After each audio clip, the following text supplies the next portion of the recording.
அவர்களை வரவேற்போம். நான் இல்லை என்று சொல்லவில்லை, எனக்கு வரவேற்பு. வருங்கால இளைஞர்கள் சொல்வது யாராக, ஆனா பேசும்போது கருத்தோட பேசுங்க, உண்மையை பேசுங்க. Don't use your popularity to disguise the people of the state. என்ன பேசுறீங்க? அவ்வளவு பேசுங்க.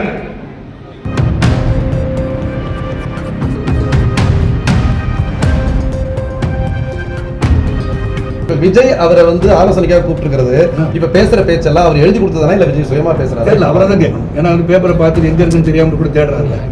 மத்திய அரசு எந்த சிறந்த திட்டத்தை கொண்டு வந்தாலும் எதிர்ப்பது என்ற முடிவை எடுத்துக்கொண்டார்கள். திராவிட முன்னேற்றங்களை எடுத்துக்கிட்டாங்கன்னா அது அப்படியே டிவிக்கு எடுத்துக்கிறாங்க.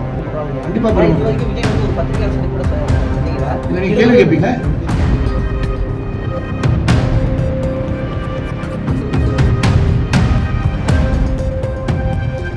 பிரசாந்த் கிஷோர் மாதிரியான அரசியல் ஆலோசகர்கள் ஆலோசனை கொடுக்கும் பொழுது அந்த கட்சியினுடைய தலைவர் அந்த லீடர் அல்லது ஹீரோயிசம் பண்றவங்கள எப்படி இருக்கணும், அவங்களுடைய ஹேர் ஸ்டைல இருந்து ட்ரெஸ்ல இருந்து அவங்க பேசக்கூடிய எல்லாத்தையும் சொல்லி கொடுக்குறாங்க. அப்படி இருக்கும் பொழுது அப்படிதான் பண்ணிட்டு இருக்காங்க. அப்படிதான் நானே சொல்லல. அப்படி இருக்கிற பட்சத்துல இப்ப விஜய் அவரை ஆலோசனைக்காக கூப்பிட்டுருக்கிறது, இப்ப பேசுற பேச்செல்லாம் அவர் எழுதி கொடுத்ததானே இல்ல விஜய் சுயமா பேசுறாரு? இல்ல, அவரை தான் கேட்கணும். ஏன்னா பேப்பரை பார்த்து எங்க இருக்குன்னு தெரியாம கூட தேடுறாரு. அப்படி நீங்க சொல்றீங்க. ஆனா இப்ப நேத்து அவர் மும்மொழி கொள்கை எதிராக அதை படிக்காமலே பேசுறான்னு சொல்றீங்கல்ல. ஏன்னா அதை சொல்லி கொடுத்ததுக்காக கேட்டார்ல. மும்மொழி கொள்கை எதுக்குன்னு சொல்லிட்டாங்க. அதான் ரஷ்யா பல தடவை சொல்லியிருக்கேன்.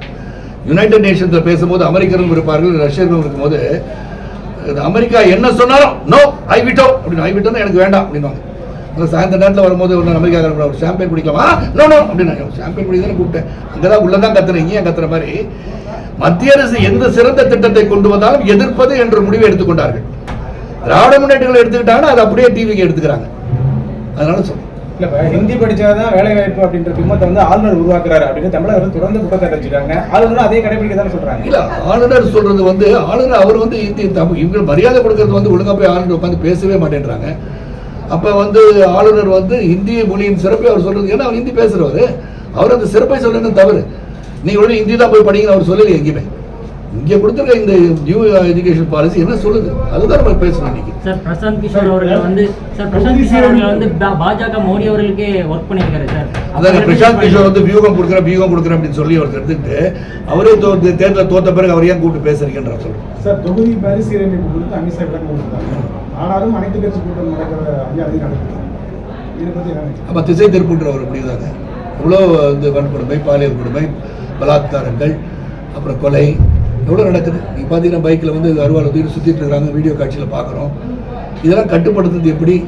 இதுக்கு நீங்கள் எதுவுமே சொல்ல மாட்டேன்றீங்க. அங்கே இன்ஜினியரிங் கல்லூரியில் நடந்தது என்ன, அண்ணா இன்ஜினியரிங் காலேஜ் நடந்தது என்ன, இது வரைக்கும் பதில் வரல. வேங்க வயலில் இன்னும் பதில் வரல.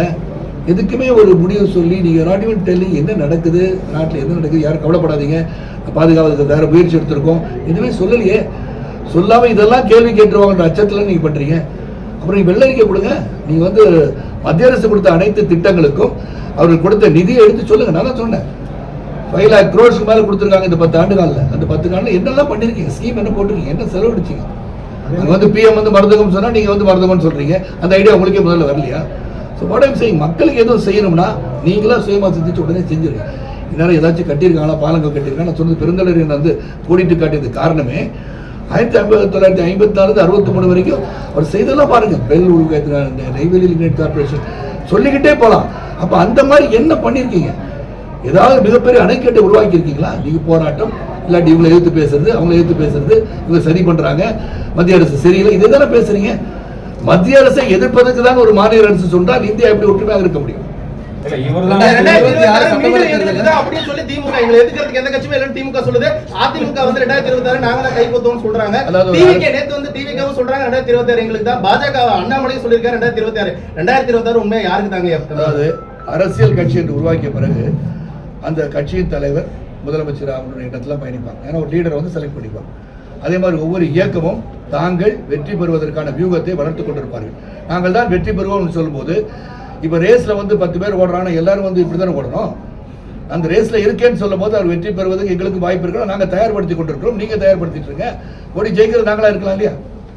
சட்டமன்ற தேர்தலில் நீங்க நிற்கக்கூடிய தொகுதி எதுவாக இருக்கும்? இல்லை, என்னை பொறுத்த வரைக்கும் நான் என்னுடைய அன்றைக்கு 1996 எடுத்த ஒரு முடிவு தான் நான் எடுத்திருக்கேன் இது வரைக்கும். அதுக்கப்புறம் மாநில தலைவரும் தலைமை நேஷனல் லீடர்ஸ் என்ன சொல்கிறாங்களோ அதுக்கு நான் கட்டுப்பட்டு எடுப்பேன். நான் தடுத்த ஆர்டினரி காரியகர்த்தா தான் இந்து. நான் செயல்பட வந்திருப்போம், செயல்பட்டு கொண்டே இருப்போம். தமிழ்நாட்டு பாஜக தலைவர் பதவி இன்னும் அழியாதா இருக்கு, யாரும் உறுதிப்படுத்தல. உங்களுக்கு கிடைக்க வாய்ப்பு இருக்கா? அதாவது எனக்கு வந்து அந்த உங்களுடைய ஆசை வார்த்தைகளுக்கு நான் செவிசாய்த்து விட்டேன் என்று சொன்னால் தவறாகிவிடும். எனக்கு அந்த மாதிரி ஆசை கிடையாது. I don't want to become the state president for Bharatiya Janata கட்சி. உழைப்பேன். அடுத்தது அண்ணாமலை அவர்கள் நிச்சயமாக மீண்டும் தலைவராக வரும்போது அவரை முதலமைச்சர் அரவணையில் அமர்த்துவது என் கடமையாக. இல்ல மையம் சொல்லி அவர் கேட்டாரு, மையம் வந்து அவர் போயிட்டாரு. அவருக்கு வந்து இந்த இதில் கூட கொடுக்க மாட்டேன்னு சொல்லியிருப்பதாக செய்தி வந்தது. ஏன்னா ஏப்ரலுக்கு அப்புறம் தான் உங்களுக்கு கொடுக்க போறேன்னு சொல்லியிருக்காங்க. மையமுடைய பழைய ஸ்பீச்சஸ்லாம் போட்டால் அப்படி தான் இருக்கும். என்னுடைய பழைய ஸ்பீச்சஸ் போட்டால் வேறு கருத்துக்கள் வரலாம். இன்னைக்கு தான் வந்து சோஷியல் மீடியா வேற மாதிரி போயிடுச்சு. ப்ரொடக்ஷன் வந்து விட்டு போடுறதுனால அந்த கூட்டணி வந்து அதை எடுத்து ரெட் அண்ட் மூவ்ஸ் முன் வந்ததுனால அதுக்கு ஆதரவு கொடுக்குறாங்களோ தெரியல. அதுக்கு ஆதாயமா என்ன நான் சொல்ல முடியாது. அப்படி சொன்னா கமிட்டிக்கு கிரைம் கண்டிப்பா இது வரைக்கும் விஜய் வந்து ஒரு பத்திரிகையாளர் கூட சந்திக்கல. இல்ல நீங்க கேள்வி கேட்பீங்க. இல்ல அதுக்கு இப்ப இந்த சமூகத்துக்கு ஒரு வருத்தம் கூட தெரிவிக்க மாட்டாங்களே.